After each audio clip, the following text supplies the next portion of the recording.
This is Mr. Lemansky, and this is my algebra, grading, and class rules video.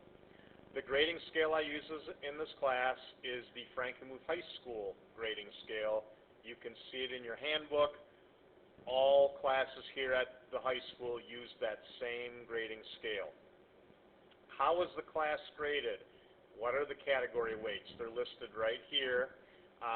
The two I'd really want to emphasize, first, the major tests, quizzes, and projects will constitute 50% of your grade.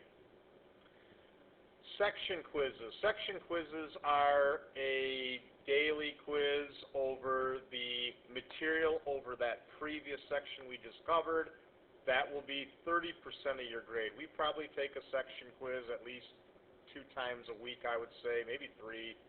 So when you add these two grades up, 50% and 30%, you'll notice 80% of your grade is assessment-based in this class. Homework is 15% of the grade. I assign homework on most days. There will be times I collect it. It's random when I collect it, meaning I would collect everybody's homework on the same day, but I won't tell you what day I'm going to collect it. I would grade a few problems from it, hand it back, and give you a score. I guess the main reason at this level I'm collecting it is, one, I think as freshmen, you have to do the homework, and I'm just thinking back to my school days. If I was a freshman and my teacher didn't collect my homework, I'll be honest, I wouldn't have done it. So we have to make sure we're attempting it. At least I can give you some feedback as if you're doing it right or not, and give you some help if you're not understanding. And the other thing is, for parents, it's nice to know, hey, is my child actually attempting the stuff? I have a record of that. Participation is 5% of the grade. Being on time, being in your seat, being in the room for the entire period, that gets you that point. Have to have your proper materials. This is a big one. You got to be using class time properly. You know, being in class and fooling around on your phone, that's not using class time properly. That's the kind of thing that if it's something that, hey, you're not getting your work done and we're just wasting time, that'd be the kind of thing that I would say, hey, I'm not giving you the point for that. Materials that we need in class.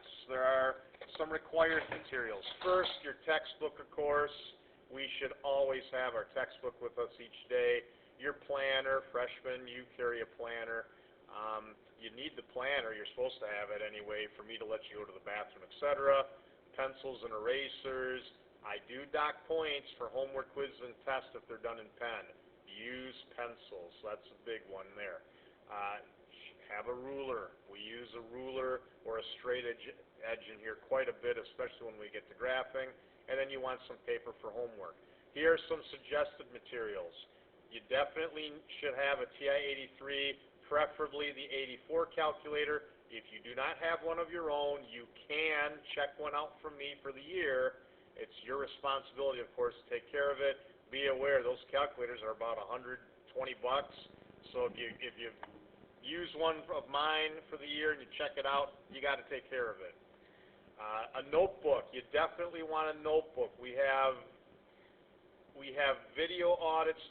Most of you probably already know I use videos in a lot of cases now to teach my lessons, videos that I have made.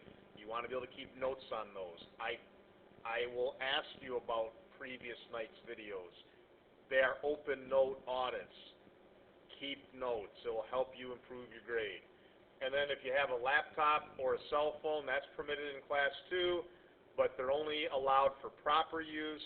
We will start class with these objects under your desk to start class. I will let you know when it's fine to use these devices. As far as rules go, follow the handbook rules. I think most of us know how to behave ourselves. Don't touch the electronic equipment in my room unless I tell you to. I write down class assignments before class. The best option, we have Plan Book. I sent a link out on Skyward. You can get to all my lesson plans. You can see all the assignments. If you just put that on your phone, or you capture an image of it on your phone, you have it for the whole week, and then you're not the one starting classes. I'm trying to get class going, standing on the wall or at the wall trying to write down the assignments. You should have that in front of you before class starts. No food in class, no gum chewing. You can have bottled water, though. Stay in your seat unless I tell you otherwise. I will dismiss you from class at the end of the hour, not the bell. There's no form of communication during quizzes and tests. This is a big one. This includes passing notes, talking, sharing calculators, and the like. Even if you're done, other people are working. If those things are happening, I'm not going to try to figure out why or how or what you're doing. I'm just telling you right now, I'm taking that as we've harmed the integrity of the test, and now I'm going to have to talk to you about it, give you a 0, talk to your parents, and figure out what we're going to have you do now to deal with that test. It's your responsibility if you're absent to get work from me. All that's on plan book. It should be easy. Even if you're sick, you ought to be able to check on there and find out what's going on. And if I get notes from substitutes that have your name on it, that's going to result in me contacting your parents and additional consequences as I see fit. So those are my rules. If you have any questions, contact me, and I will see you on Tuesday.